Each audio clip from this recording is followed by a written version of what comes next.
It's a rare moment of unity in deeply divided Lebanon, as its people celebrate the resignation of the Prime Minister.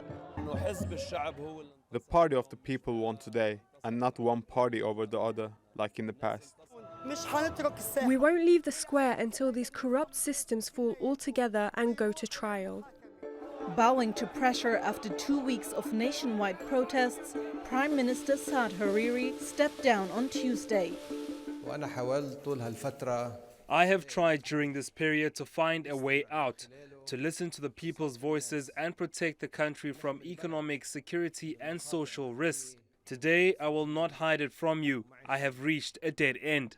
Demonstrations were sparked by a proposed tax on calls made over messaging apps. But they rapidly grew into demands for better public services and an end to corruption among the political elite.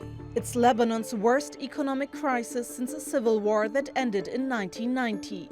Lebanon's public debt is one of the highest in the world. It totals $86 billion, or 155% of GDP. Its economy grew just 0.3% last year, and unemployment among those under 35 stands at 37%. Lebanon's allies, including France, last year pledged $11 billion to help revive the economy. But the aid was conditional on reforms the government has largely failed to realize. Last week, Hariri said he'd implement some of them, including halving ministers' salaries. But it wasn't enough for protesters, and neither is Hariri's resignation. Basically, one part of the war, if we can say that, we need a change. We start with the government. The bigger change will be with the establishment. We are making this sit-in here just to say that we demand more than what happened today. Hariri had already stepped down twice in 10 years. And some officials say he could return as the head of the next government. His resignation may fulfill a key demand of protesters, but it also leaves them with no clear path towards fundamental change in Lebanon's political establishment. Sibel Karkus, TRT World. Well, for more on this, Kamel Wazne joins us now from Beirut. He's an expert on Middle Eastern and economic studies and was an economic advisor to Lebanon's Labour Ministry. Welcome to Money Talks. Now, is Prime Minister Hariri's resignation enough, and why would it not be enough for some protesters? Well, I think the protesters wanted a whole change. They wanted a lot of people to step down. Their demand is very large. They wanted first a technocrat government, then they wanted a new election for the parliament, and they need a new system for the country, and they wanted a new swift court system where they kind of prosecute those people who are corrupt.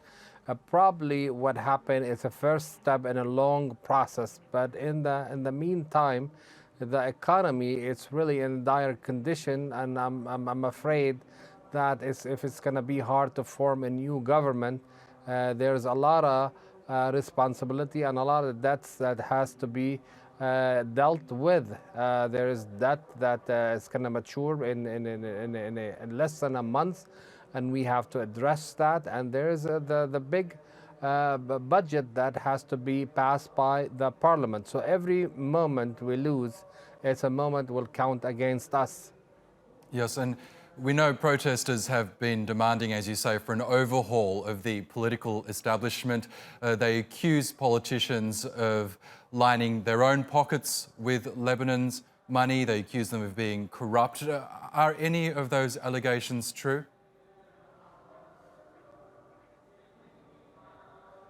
Well, absolutely. There's a lot of corruption.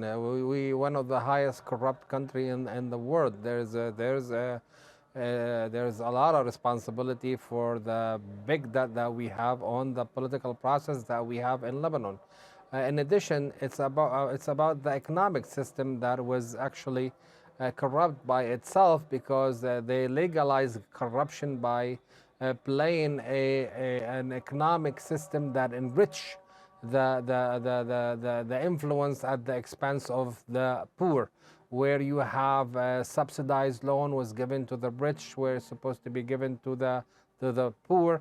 There's a lot of things in this country was played supposedly correctly in terms of legality, but in the end, it didn't serve the country, and in its intent, it was supposed to be a corrupt donation and gift to major political power in Lebanon. So when we talk about corruption, yes, we have a lot of it in Lebanon, and some of the demand been voiced by the demonstrator is accurate and it's on the mark. But on the other hand, we are in a very critical time. So if we extend the protest without a vision where it can take us, then we in a very difficult economic position. We could be on the verge of economic collapse. We have a huge debt. It's close to $87 billion. It's going to go up to $90 billion by this year. We have the service of the debt close to $7 billion. Our revenue does not exceed $12 billion. So we're talking about the revenue. It's not very high considering the debt we have. And we have a political and economic crisis, and we have international agency which gave us a limited period of time to actually address our financial and economic issues. And now we have the political issue and the security issue. So in total, it's really a mess. I don't know how we can come out of it. It's one of those bleak outlook for a country that experienced a lot of difficulty in the past, and I'm sure there is more pain to come as is without these protesters on the street.